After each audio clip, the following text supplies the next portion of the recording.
pour retrouver le bonheur que je cherchais dans le monde et auprès des autres, pour arrêter d'avoir des relations vampiriques, vampirisantes, pour retrouver cet espace à partir duquel on peut dire à l'autre « je t'aime, mais mon bonheur ne dépend pas de toi ».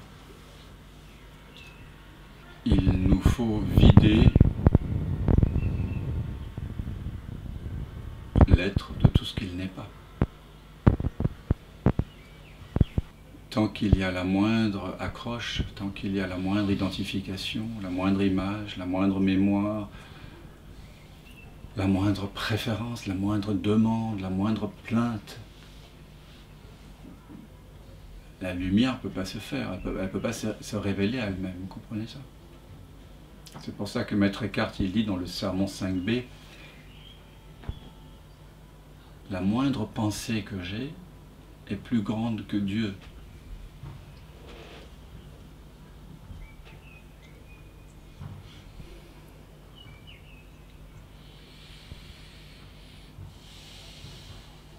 La moindre pensée que j'ai est plus grande que Dieu.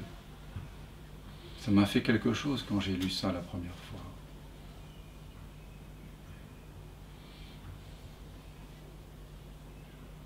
Pourquoi?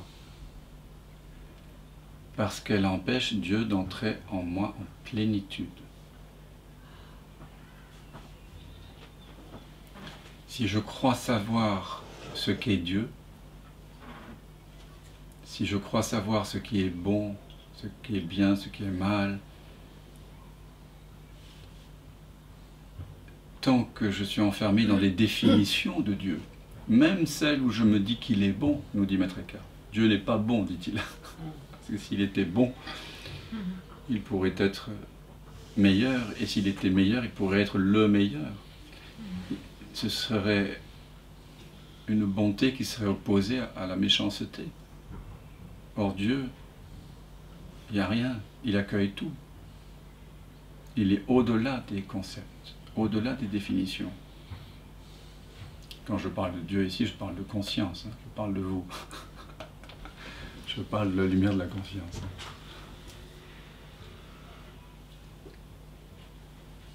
Et à une certaine époque, ce qu'on appelait les dieux, ce qu'on appelait le royaume, c'était une autre façon de dire le bonheur. Hein.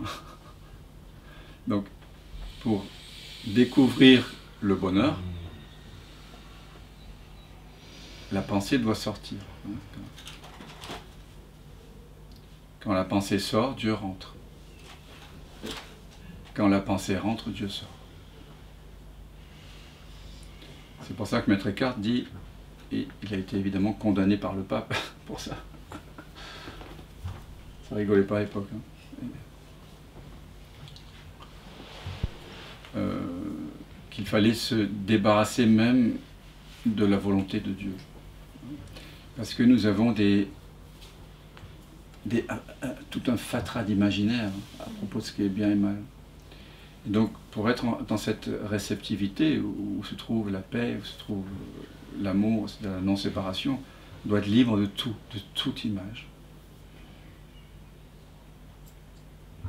C'est pour ça que toute tradition spirituelle authentique, elle est toujours apophatique, c'est-à-dire négative. Pour découvrir qui je suis, je dois me libérer de ce que je ne suis pas. J'ai le sentiment de toujours être, donc tout ce qui n'est pas toujours là, ça ne peut pas être moi.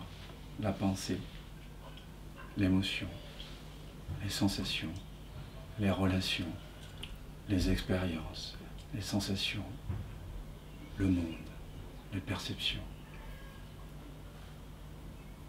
Qu'est-ce qui est toujours là?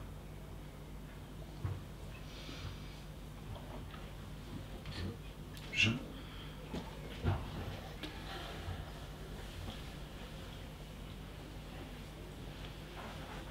Est-ce que je est en train de boire du thé?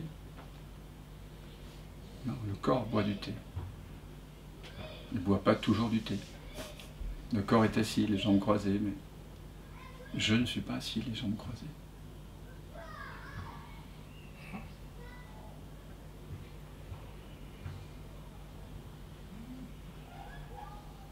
Dans la Mundaka Upanishad,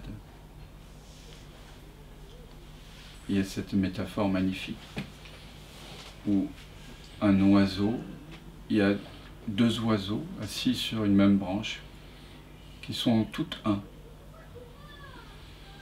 L'un s'agite et picore et jouit du sucré des fruits de l'arbre. Et l'autre contemple, ne fait rien.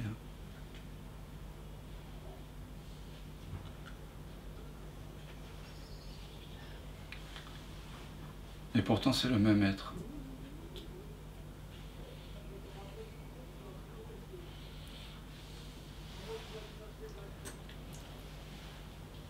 Dans cette image, l'oiseau qui contemple représente le témoin. Il y a quelque chose en nous qui est conscient. Qui est conscient de tout ce qui se passe là, qui connaît. On appelle ça traditionnellement « je suis ». C'est ce sentiment d'être.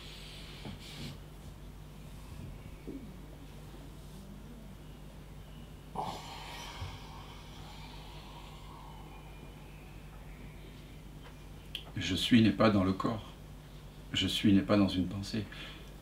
Je suis conscient des pensées, conscient du corps, conscient du monde.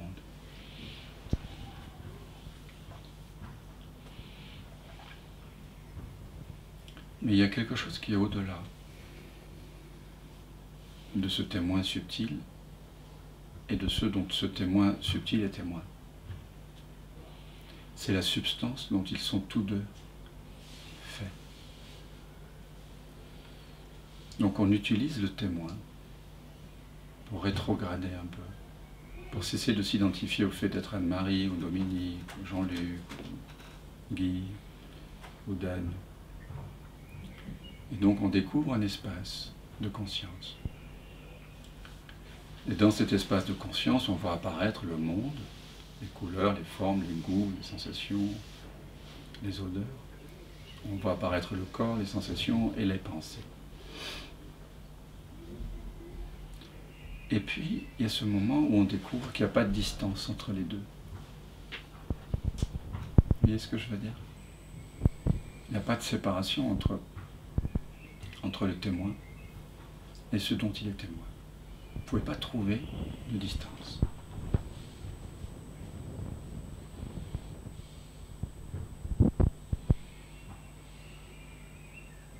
C'est important d'aller au-delà de la position du témoin.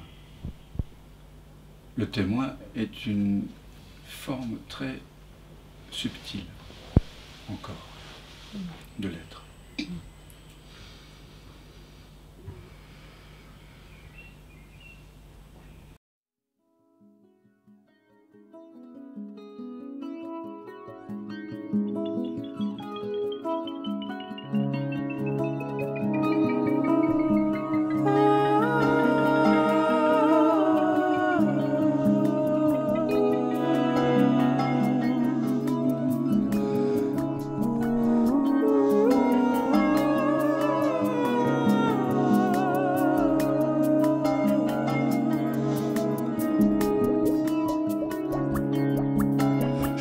Kaléidoscope universel des possibilités. Tournez-moi d'un cran et découvrez une autre perspective. Matrice expérimentale de vos intimes convictions. Je suis le reflet fidèle en temps réel de vos intentions. Je suis l'alpha et l'oméga, à moi le don d'ubiquité. À vous le choix du canevas, à vous la vie délibérée. Je suis le courant qui pulse et prononce à chaque instant nos milliards de sentences de vie.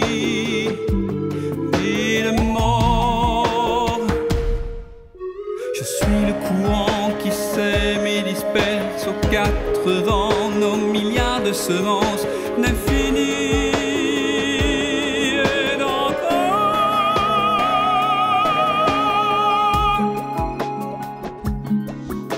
Je suis le courant subtil de vos danses silencieuses, le passeur infatigable de vos transes amoureuses. Je suis l'animateur discret du jeu des synchronicités. Je bats la démesure et tire le fil de l'inexpliqué. Je suis le Deus ex machina, le dehors et le dedans. Je ne suis ni ceci ni cela, c'est ainsi, je suis le courant. suis le courant qui pulse et prononce à chaque instant nos milliards de sentences de vie et de mort. Je suis le courant qui sème et disperse aux quatre vents nos milliards de semences d'infini et d'encore. Je suis le courant qui unit le bourreau et la victime. Je tisse la trame infinie du primordial jusqu'à l'ultime. Je suis le courant qui brise et bouleverse vos certitudes pour faire émerger une nouvelle mémoire du vivant, mémoire cellulaire, iconoclaste plénitude, du sans nom et sans limite. C'est ainsi, je suis le courant. Je suis le courant qui pulse et prononce à chaque instant nos milliards de sentences de vie